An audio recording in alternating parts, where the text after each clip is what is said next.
Hey, this is Dennis Fassett, the Cashflow Mercenary, with another installment of Cashflow Mercenary TV.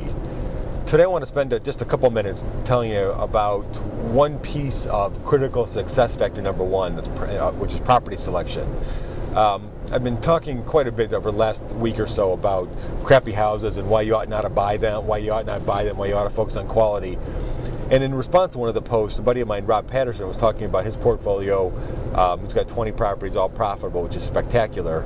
But he mentioned something that I forgot to mention, and that's he's buying cookie cutter houses. And that is critical because I'm buying cookie cutter houses as well.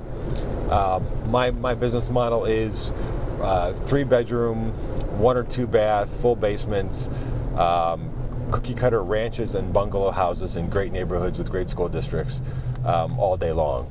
And cookie cutter is important for several reasons. First of all, if you're going to do any work on them or any rehab on them, it's helpful to have all your houses be the same. That way, if you need to have, like, for example, my houses, they always seem to need the handrail going down into the basement. Well, you know, I don't even know if all basement stairwells are the same number of steps or not. I don't know, and I don't really care, but I know that all mine are because I'm buying ranches and bungalows in the same areas, same construction, that type of thing. Secondly, what I think it really does too is that you really get to hone your marketing for the kind of houses that you're renting. So I've got, like I said, 3-bedroom, 1 or 2 baths, ranches and bungalows. I market them all the same way, and I have a lot of success getting them rented. So that's helpful as well.